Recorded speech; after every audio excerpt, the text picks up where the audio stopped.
इंसान हमेशा एक लंबी और खुशहाल जिंदगी का राज ढूंढता रहा है। Ikigai the Japanese secret to a long and happy life एक ऐसी बुक है जिसमें लंबी और खुशहाल जिंदगी कैसे जिएं इसके बारे में बताया है। इस वीडियो में मैं आपको 5 ऐसी चीजें बताऊंगी जिससे आप इस तरह की जिंदगी जी सकते हैं। इकिगाई एक जापानीज वर्ड है जिसका मतलब है आपकी जिंदगी में मकसद या उद्देश्य क्या है। इकिगाई बुक जापान के एक आइलैंड ओकिनावा से बहुत प्रेरित है। दुनिया में सबसे ज्यादा 100 साल से ऊपर उम्र के लोग इस द्वीप में पाए जाते हैं।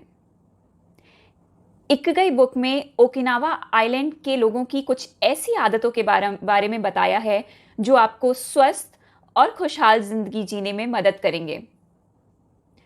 तो पहली आदत है कि हमेशा एक्टिव रहें और कभी रिटायर ना हो। ओकिनावा के लोग हमेशा एक्टिव रहते हैं, जब वो बूढ़े हो जाते हैं तब भी वो हमेशा अपना बॉडी मूवमेंट करते रहते हैं। अब इसका मतलब ये नहीं है कि आप दिन के किसी एक वक्त एक्सरसाइज करें और बाकी पूरे दिन आलसी रहें। इसका मतलब ये है कि आपको पूरे दिन अपना शारीरिक काम करते रहना चाहिए।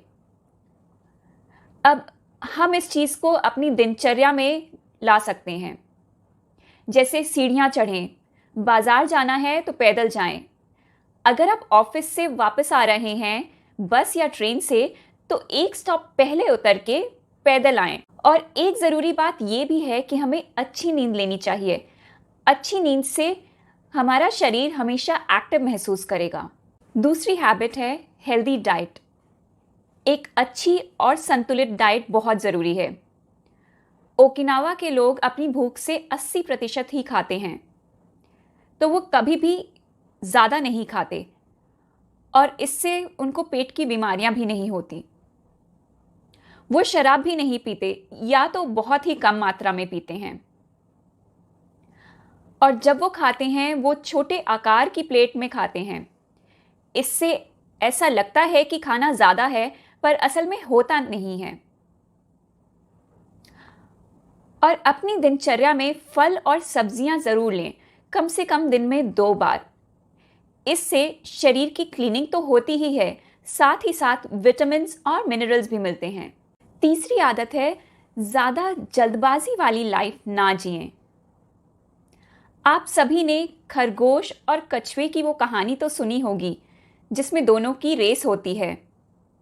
इसमें खरगोश फास्ट होते हुए भी हार जाता है और कछुआ धीमे होते हुए भी जीत जाता है।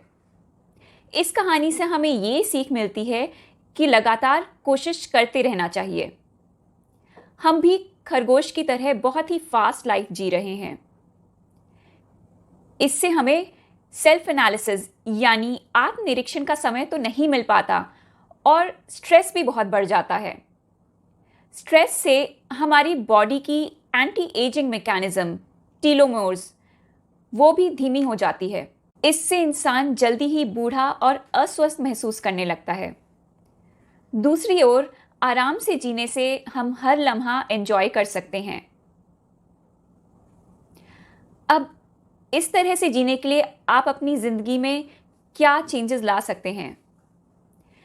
पहली बात, आप अर्जेंट और ज़रूरी के फ़र्क को समझें।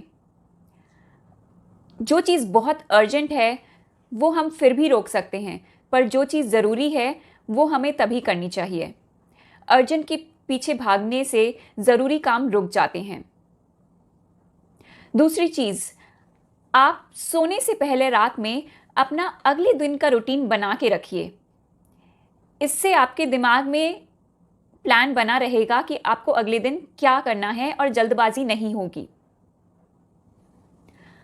और तीसरी चीज, आप सुबह जल्दी उठिए।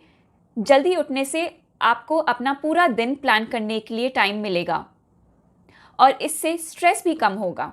अगली आदत है आभारी रहें। हम अपनी जिंदगी में आभार प्रकट करने की कीमत नहीं समझते। अगर हम हमारे आसपास जो भी लोग हैं उनके लिए आभारी रहेंगे तो हम खुद भी पॉजिटिव और खुश महसूस करेंगे। एक और बात, मुस्कुराते रहना भी बहुत अच्छी आदत है। इससे हमारे शरीर में हैप्पी हार्मोन्स भी जनरेट होते हैं, जैसे कि सेरोटोनिन और डोपामीन, और नेगेटिव सोच भी दूर होती है और हमारा मूड, नींद, डाइजेशन सब अच्छा रहता है।